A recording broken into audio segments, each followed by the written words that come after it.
Okay, so I can see he's already been drinking, possibly since daybreak, 6 a.m. His eyes are bloodshot, huge donut glazes. He has a robe on, red with checkers, and a white wife beater underneath. He has white socks, slippers, gray basketball shorts. He has a bottle of Jägermeister on the counter, a refrigerator full of beer, nothing else. One half-full can of Red Bull, not even a loaf of bread for the hungry, only libations for the weary. Before I sit down, he's already blabbering about some new girl in the neighborhood. Good, I need something scandalous to rid my mind of my ills. But I couldn't care less about the new girl. I grab a beer and take my place beside the Yellow King. I've been worrying lately that I will become an alcoholic like my father. This isn't gonna help much. Neither does my choice in friends. But hey, here I go. Cheers. There's a new girl next door. I think I want you to meet her. She's got a friend with her too. You up for some play? He says. What's her name? I ask. Candace. I think I overheard her say her friend is from Boston. Who's her friend? I don't know.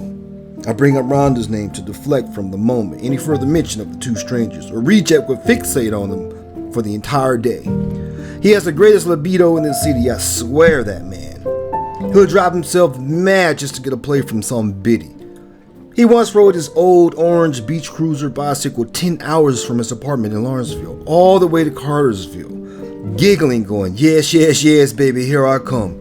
Getting lost several times along the way, through backwoods and rain, just to get some hoochie coochie from a little Asian girl named Mihu Su, who must have had the whole wide world between her legs, I swear.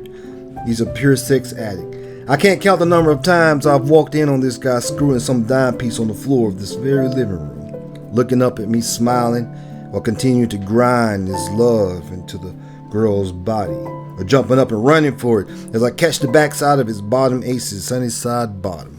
He's a veteran, he's a curly-haired freak, he's a mongrel with a multiplex of ethnicities, I don't know.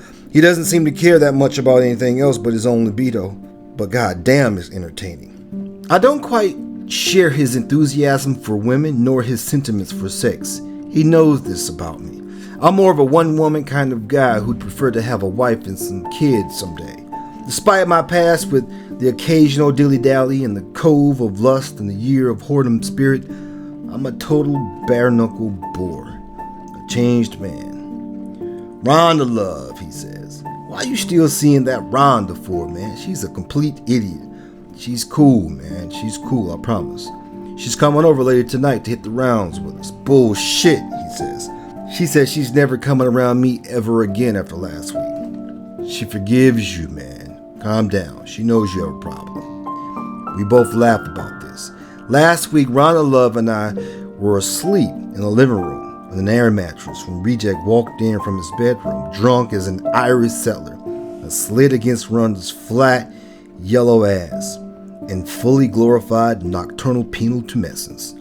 She was asleep, but when she woke up, damned if she didn't half scream. But she didn't immediately disavow or understand what was totally happening. She wasn't sure if I was in on it or if this was just Reject being his normal libido itself. What are you doing? She asked, attempting to hide her perky breasts. But she's holding the blanket with one hand, and one of her titties pops out.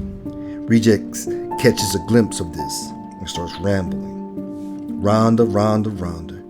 You're the single most atypical person in the entire universe, Rhonda. We only want the best for you, Miss Love. Nobody in me. But you know, I just want to put my cock in your mouth, girl. Excuse me, she says. I think Rhonda was halfway about to allow herself to get molested by the both of us. That Reject only acted and shut his damn fool mouth.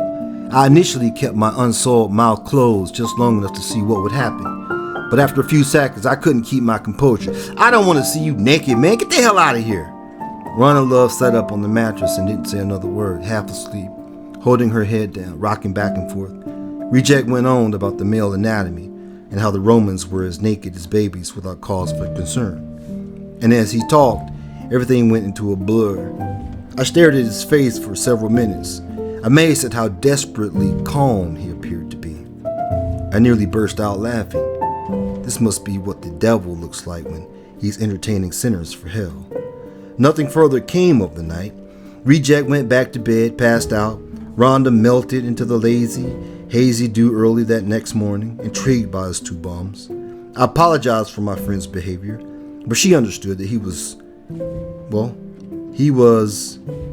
he was, a horny fool, and that was the end of it. I'd be lying if I told you I didn't have some reservations about my friend. Reject.